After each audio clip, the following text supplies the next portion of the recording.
agree with Alan Greenspan. We ought to just eliminate the debt ceiling. Oh, absolutely. We do.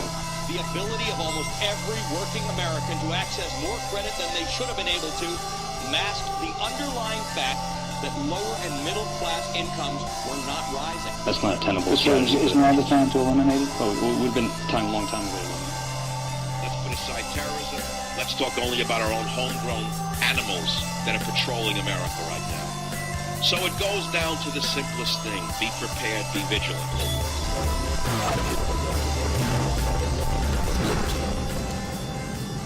Okay, on to probably one of the most disturbing stories of the year. And it hits me big time because it's A, it's about children. B, it's about the Muslim threat in this nation. And I don't care who gets upset about it. There is an undeniable Muslim threat in this nation. It's not to say that all Muslims are bad. We know that that's not true. Listen, I don't have to preface things like this anymore, do I? You guys know me good enough now to know if I'm bringing it up, if I'm talking about it, it's not me being racist. It's not me being, aggressive or oppressive against a certain religion just because. You know me by now. And if you don't know me, get to know me. If you don't want to get to know me, then get the hell on. How about that? That said, just in the same way that I always tell you that when it comes to the Second Amendment, they're always after your weapons. They're always trying to find a way to leave you with a black powder rifle, and that's it, if you're lucky. I'm sorry, that's just the truth. It's not a scare tactic, okay? Same thing with your money. It's like my father told me growing up. Listen, they don't just want some of your money, and when I say they, I mean the government. And you can look at Bernie Sanders and you can quickly come to an understanding that this is the truth. But they don't want some of your money. They are always trying to figure out how to get even more of your money. They want all your money. And that's the end of it. These are dire warnings, right? I sent something out the other day about these conservative personalities getting harassed in restaurants. These are dire warnings. We're looking at the beginning of something that will scar history, is how I put it in my post. And we are. We are. It's almost like being able to sit and watch the rise of Hitler and know exactly what was coming and doing nothing about it. That's what it's like if you sit here and you take this sort of, I don't know. You take this middle of the road stance. There's a Muslim threat in the nation. It gets quieted down from time to time, and then it boils back over from time to time in the form of nail bombs, in the form of compounds filled with 11 children left in squalor. Oh, and by the way, yeah, they found the remains of a child in this compound too. Now, they're not ready to say whether or not that is part of this incident or not, but let's just, for the sake of silly coincidence, let's just say that they decided to bury a kid who didn't make the cut. So what were the kids there to do? What did our good man Sarai Ibn Wahaj have the kids there for? Have you not heard this story? You probably haven't even read this story or heard this story. Why? Because the news is dominated by filth and garbage and some of the most boring stories in the world. Some of the most boring stories. What color nail polish did she have on the runway? Nobody cares. But somebody's clicking because they keep putting them up. They keep putting them up and it's driving us all mad. I know it is. So Siraj, he didn't just build a compound out of tires and pallets in New Mexico to, not simply to, practice his religion. Not to be able to pray for 5 days, not to wrap his women up in white hijabs and burqas, and not to teach his children the fundamentals of Islam. That wasn't his only motivation, as it rarely is with these fundamental Muslims. No, you see, he was training the kids to commit school shootings. Weapons training. Oh, yeah, just a little shooting with Father Wahaj. Just a little rifle range time with Wahaj. Now, look, I want you to look at this man, and you want to see me shoot him in the heart. You see the child running? You have to shoot him, and if you cannot shoot him, you need to shoot him in the legs. Now, he wasn't a Muslim who was Middle Eastern born, so I probably shouldn't use which really sounded more like an Indian accent, to be honest. This guy's a demon. There are demons in the world. There are real demons in the world, but 3 wives on the compound, impregnating them all, 11 children, no food, no water. How the women deal with that, I have no idea. No food, no water, amazing to me. They let their kids just starve. They let their babies just starve and be taught and be cannon fodder to the radical fundamentalist Islamic cause. Oh, I hate when I link those buzzwords together like that. I sound like some kind of Fox News reporter. It makes me gag. There's a bigger story here. There's a bigger story that was mentioned just a little bit in the articles that I read. But it's a much bigger story than Siraj. Than one maniac on the border of Colorado. It's a much bigger story. And I want you to understand it. Okay? Because in one line they mentioned that, oh, by the way, he's the son of another Siraj, Flahaj. Yeah, he's the son of another one. There's another one out there. And the other one, the dad, who raised just a darling son, right? He's a wonderful, peace-loving Muslim, American-born Muslim, it looks like to me. One of these people that the world just cannot do without. Well, his dad, he's not a nobody. He's not a nobody. In fact, I don't understand this. And this is why we're dying as a nation. He's a preaching imam in Brooklyn. Masjid at-Taqwa is his little mosque there in Brooklyn. And I have to imagine that he is doing a number of things to scare everyone to death. And, yeah. I'm sure that's going to be a big, giant, and wonderful welcome that he'll get when he returns back to his mosque, right? Oh, good work, preaching and teaching and raising a wonderful monster. Excellent job. Excellent job with all of it. So this is what we're dealing with. Why is it an atrocious story, and why is the fact that the father is a monster such a big deal? Well, it's a huge deal because we're dealing with a situation where this guy's preaching in Brooklyn. And we always ask ourselves, I don't know. What you tell me. Are there radical fundamentalist Muslim preachers in the country? Well, gee, I don't know. I don't know, but there's one seated right in Brooklyn in one of the nation's biggest cities. You think that's a big deal? Oh, and he's given birth to a hellspawn, by the way. Yeah, Siraj Wahhaj Sr. has given birth to an absolute hellspawn of a creature who decided to take...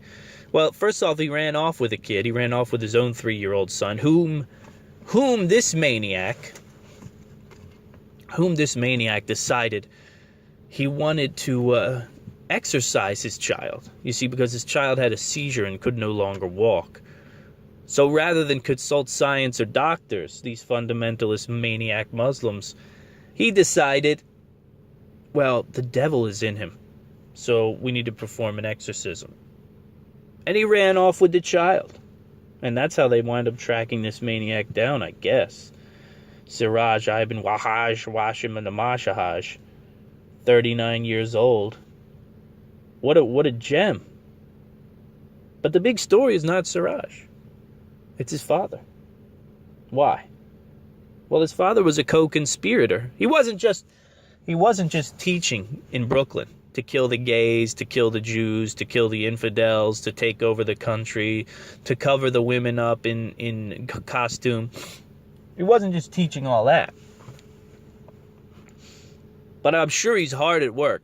I'm sure he's bringing in some of the best and most enlightened radicals he can find to speak at Masjid at-Taqwa.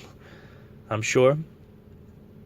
But he was also a co-conspirator in the 93 WTC bombing. Oh yeah, no big deal. You remember when the World Trade Center blew up? Not the second time, the first time, the ground floor time. You remember when that went down?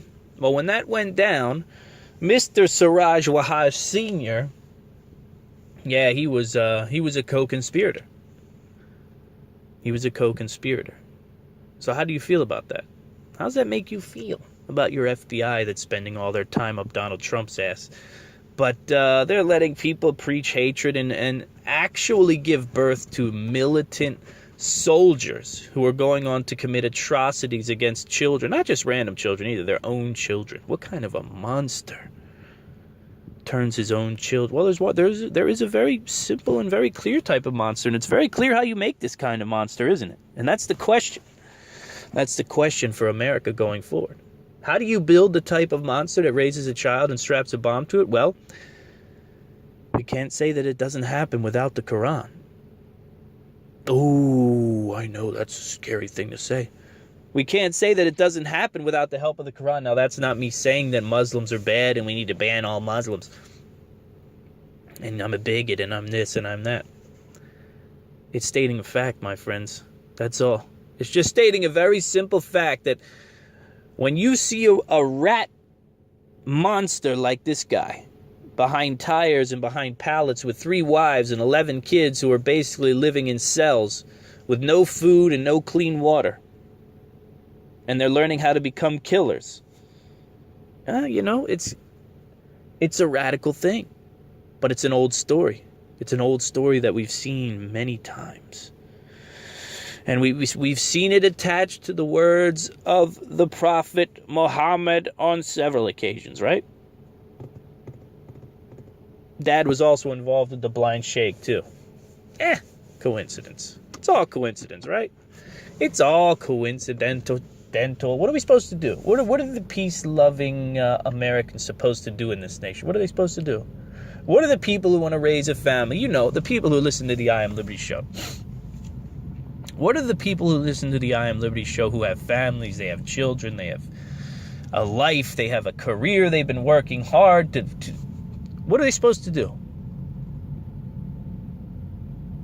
When they see monsters like this being born, generations of monster now, right? Co-conspirators to bombing the WTC. No big deal. Hey, look, no problem. We're going to give you a little mosque over here in Brooklyn. You go have yourself a good time. Give birth to a demon and let him do what he wants, run rampant all over the world. It'll be fine. Don't worry about it. This is America, baby. You can do what you want. Look, you can't steal anybody else's kids, but go ahead and set a little compound up and have 11 kids of your own and turn them into mass shooting monsters. No big deal. Hey, praise to Allah, baby. That's all I have to say. What are the normal Americans supposed to do? What are the people who are trying and scraping and losing their minds and fighting and working and toiling? What are we to do?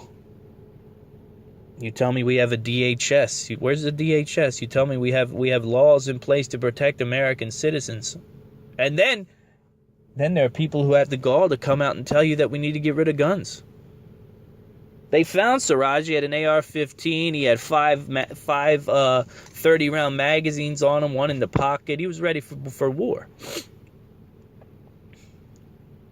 So what are we supposed to do? Oh, get rid of your gun. Well, if we just get rid of the guns, then we can be like Chicago, right? We just get rid of the guns, we could be like Chicago. What's Chicago? Oh, what happened last week in Chicago? Oh, yeah, 74 shot. 74 shot in 74 shot in one weekend. Yeah, that's it. Get rid of the guns. You got it.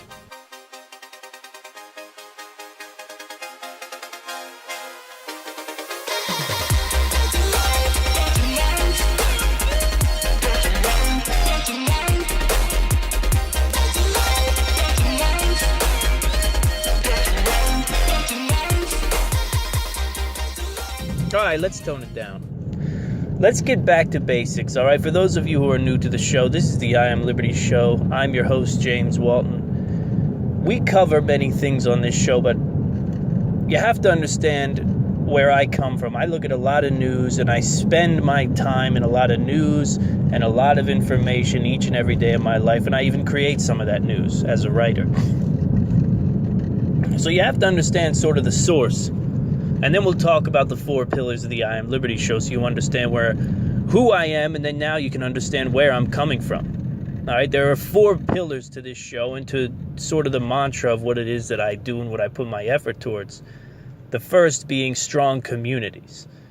Strong communities, I think, I mean, not to brag, but I think I articulated in my book, Come Unity Community, which is available on Amazon, shameless plug.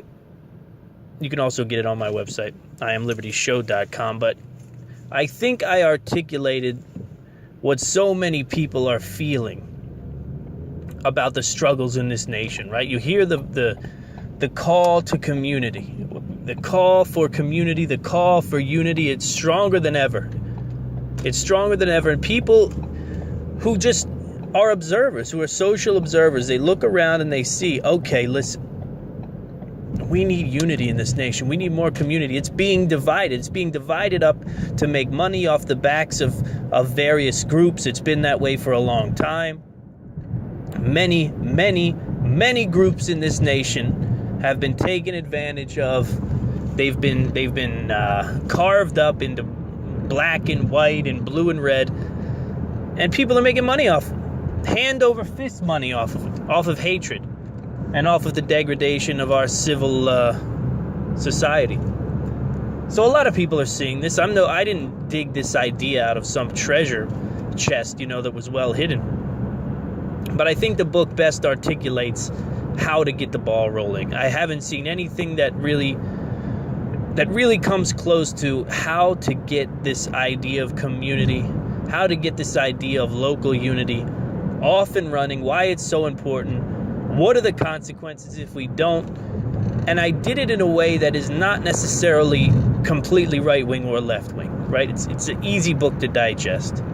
But that's one of the pillars of this show, strong communities. Another pillar very important to me is healthy Americans, right? Because I work out, I do yoga, I eat well, I eat healthful foods, and I try to force my family to do it as much as I can, as much as I can too. All of those things. Lady Liberty, my wife, she's a fanatic about the gym, so I don't have to work too hard on that.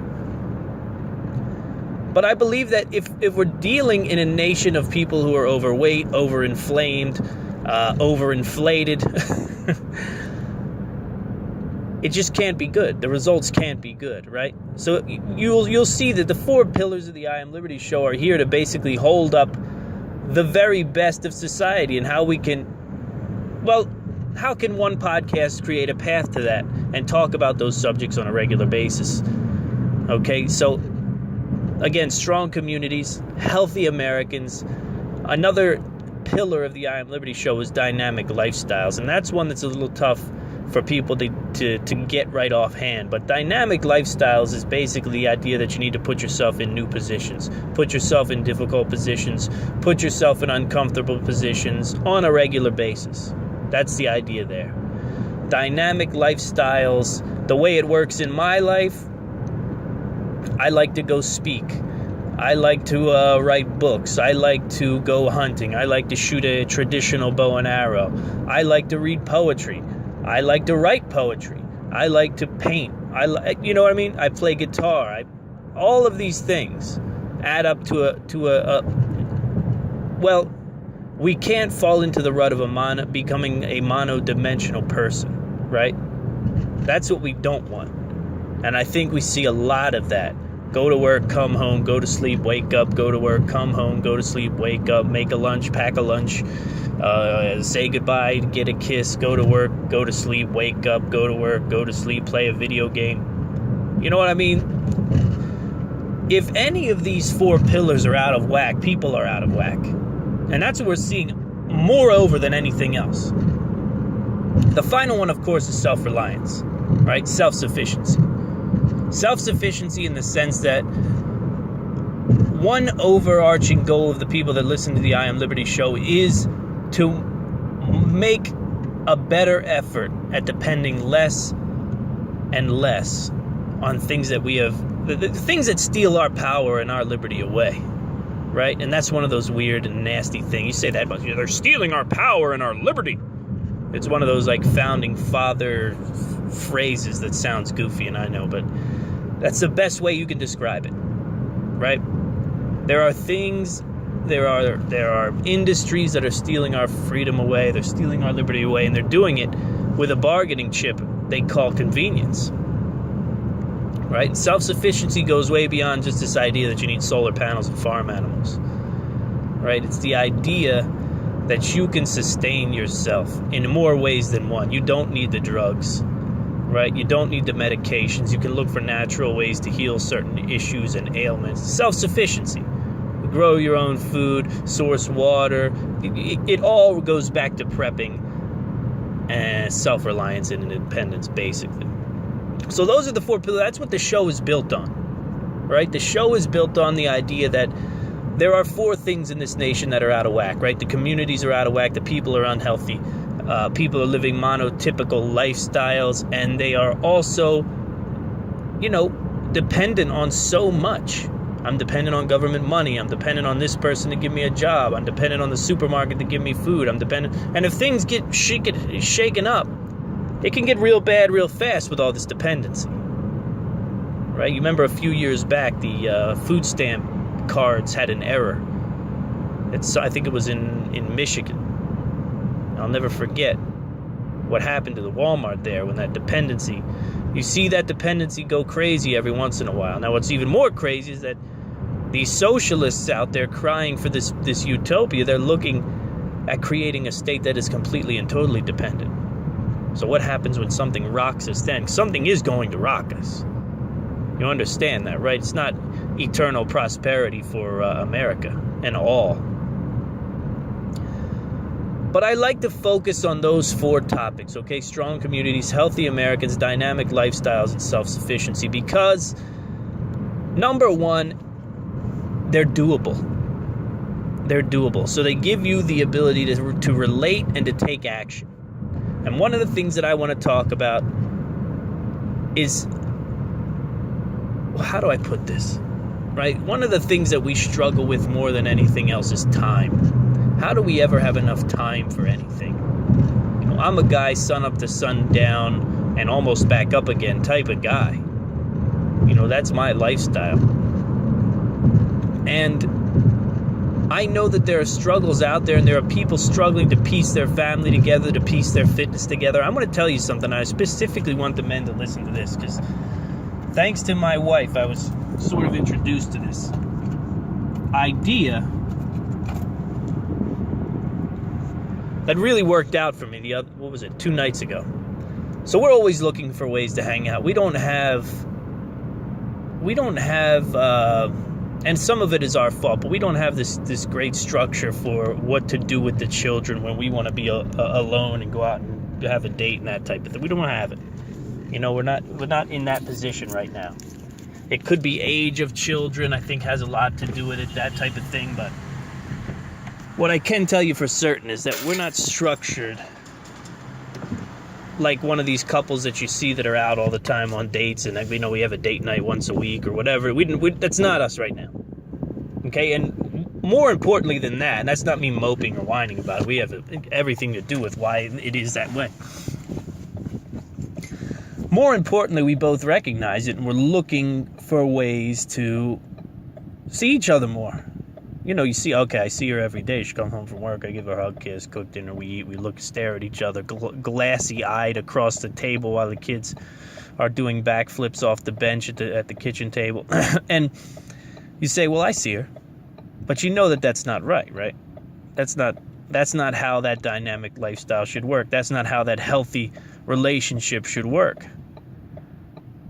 So we decided we were going to try to kill two birds with one stone with our active fitness goals and our desire to spend some time together. We looked into a class at the local gym that we go to. And listen, there's something about the class. All right, we tried it one time. I don't know if I'm completely sold on it. I don't know if she's completely sold on it, but I'll tell you what, I'm sore today. It's way out of my comfort zone. I'm a 5x5 heavy lifts kind of guy. You know what I mean? If you know what that means. Five reps, 5 sets. It really gets the job done for me. It helps me lift heavier weight, and I don't have this big body, this big guy build, so I really have to work on strength if I want to have any strength. It's not this thing that comes easy for me. You know what I mean? I find that the 5x5 really works best. But you get in ruts, right? You get in ruts. I throw kettlebells around. I hit punching bags. I do all that stuff, you know what I mean, to kind of change it up. But I get into this high rep class the other night, and I said to myself, this is something. I'm leaving this out. I'm leaving this out of my routine, and I look across at my wife, and she's doing stellar, of course. But there's a lead up to that. There's an excitement in that. And I want to bring this up because there are two things that all people are always saying about themselves, right? We need to spend more time together as a couple, and I need to get in shape. And I want the men in particular to understand. Now, listen, I wasn't the only guy in the class, but I was one of about 3. Right? And it wasn't one of the more macho things I've done in the gym to show up and go and set up, you do work on these like aerobic boards and stuff like that. But it was a good class. It was a good high rep, pretty like medium intensity class. And most importantly, I think it's a good idea for me and my fitness level because it's taking me out of that 5 sets, 5 reps, heavyweight, or pull-ups, or kettlebell swing sort of routine. And it's waking my muscles up, and they're going, oh, God, what is this? What are you doing 15 reps of something for? You know, it's low weight, high reps. And I want to tell you, this is what it takes. I think I need T-shirts that say that, because that's what I always find myself saying anymore. This is what it takes. This is what it takes. When I feel most exhausted, that's one of the things that I say to myself, right? I don't feel like going anymore. I say, well, this is what it takes, though. But this is what it takes. I want you to try it. I want you to try it. I want you to try it for yourself and for your fitness level. And I want you to try it for your overall health. And I want you to try it for the health of your relationship. I want you to be on a team with that girl or that man in your life and say, look, honey, class this Saturday, this Friday, whenever it is. Get jazzed about it, text about it, right? Do your thing. You're a team. You're going to go at this thing and you're going to conquer it together, and that's what you're going to do. And you're going to come out on the other side and you're going to have 2 boxes checked. You want to be real smart about it. Get to the gym a little early. Get to the gym about a half hour early and walk around the track with your wife. Walk the treadmill with her, whatever. And talk. And talk with no kids chewing on your ankles, no puppies peeing in the corner of the house. Talk to her, look at her. Then go in there and work hard on something together that isn't your house and isn't your kids and isn't your whatever. And then leave out and slap high five and go back into the hurricane. But I'm telling you, this stuff pays off. There's no getting around it. I want you to look into it. What can you do together to increase your fitness and also to increase your time together that is meaningful? Because you can't be a healthy American with a dynamic lifestyle if your marriage is about to shatter. I've got news for you.